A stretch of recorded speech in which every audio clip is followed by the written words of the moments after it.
Hello दोस्तों, दो चर वाले रैखिक समीकरण यानी लीनियर इक्वेशंस इन टू वेरिएबल्स के इस वीडियो में आपका स्वागत है। इस वीडियो में हम दो चर वाले रैखिक समीकरण के आलेख यानी graph of linear equations in two variables पर आधारित कुछ प्रश्नों को हल करके इस विषय पर अपनी पकड़ और बढ़ाएंगे। तो बिना समय लिए शुरू करते हैं अपने पहले प्रश्न से। एक आम की कीमत एक सेब की कीमत के दोगुने से 2 कम है। इस परिस्थिति को दो चर वाले रैखिक समीकरण के रूप में दर्शाकर आलेख बनाइए। चलिए देखते हैं कि ऐसे प्रश्नों को कैसे हल किया जाता है। सबसे पहले यहाँ पर 2 फल हैं, आम और सेब, और हमें दो चर वाला रैखिक समीकरण बनाना है। तो हम किसी भी एक फल की कीमत को x और दूसरे फल की कीमत को y ले लेंगे। तो मान लीजिए कि एक सेब की कीमत x है और एक आम की कीमत y। अब शर्त के अनुसार समीकरण के रूप में डालेंगे। शर्त यह है कि एक आम की कीमत यानी y एक सेब की कीमत यानी x के दुगुने से 2 कम है। y 2x से भी 2 कम है, यानी y बराबर है 2x ऋण 2 के। यह हो गया समीकरण तैयार। अब हमें आलेख कागज पर x और y अक्ष बनाकर उनकी इकाई लिखकर आलेख बनाना है। तो उसके लिए क्या करेंगे? हम x और y की सारिणी बनाएंगे और x तथा y के लिए अलग अलग मान निकालेंगे। इस समीकरण में जब हम x की जगह 1 रखेंगे तो y मिलेगा 0। जब हम x की जगह 2 रखेंगे तो y 2 मिलेगा। वैसे एक रेखा खींचने के लिए 2 निर्देशांक बिंदु पर्याप्त हैं, लेकिन आप तीसरा बिंदु भी निकाल लें। चलिए x की जगह पर 3 रखकर देखते हैं y कितना मिलता है। अब बिना समय लिए इन 3 निर्देशांक बिंदुओं की सहायता से आलेख बनाते हैं।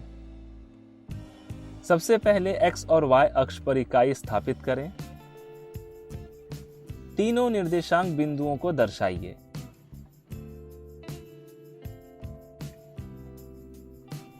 इन बिंदुओं से होकर जाने वाली रेखा बनाइए और यह होगा समीकरण y बराबर 2x ऋण 2 से बना आलेख।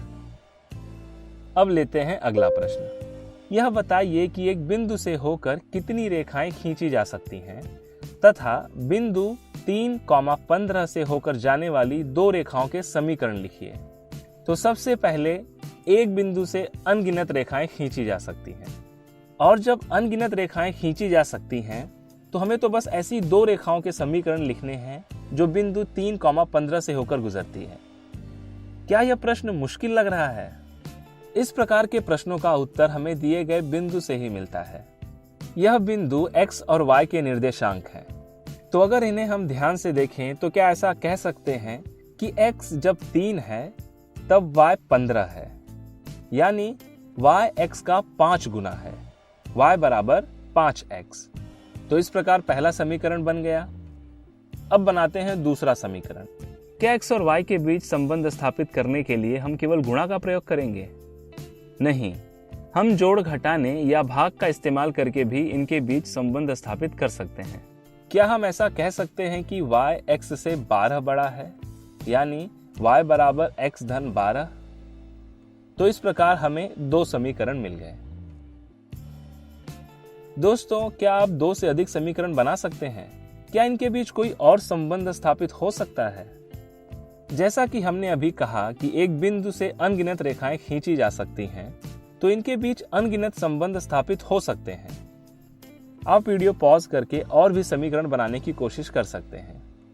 दोस्तों, अब आगे बढ़ते हैं और लेते हैं इस सत्र का अगला प्रश्न। दिए गए आलेख के लिए इन समीकरणों में से सही समीकरण का चयन कीजिए। यह सबसे आसान प्रश्न है। इस प्रश्न में आप आलेख पर ध्यान दें कि रेखा x तथा y अक्ष को किन बिंदुओं पर प्रतिच्छेदित कर रही है। उसके बाद x तथा y के वही मान दिए गए सभी समीकरणों में रखें। यहाँ रेखा x अक्ष को ऋण 5 और y अक्ष को 5 पर प्रतिच्छेदित कर रही है, यानी हमें 2 निर्देशांक मिल गए। वह है ऋण 5,0 और 0,5। अब हम यह दोनों मान सभी समीकरणों में रखकर देखेंगे कि यह किस समीकरण के लिए सच है। समीकरण 1 में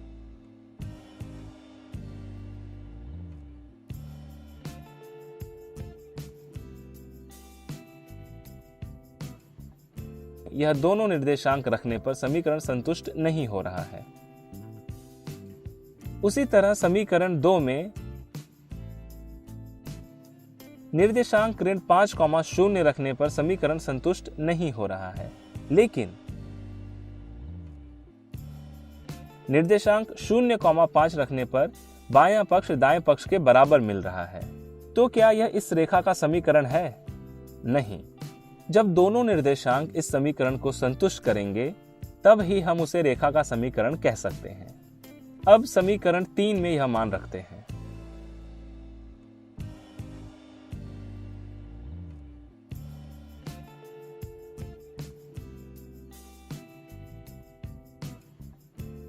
हमें दोनों ही निर्देशांक के लिए बायां पक्ष दाएं पक्ष के बराबर मिल रहा है, यानी समीकरण 3 इस आलेख का समीकरण है।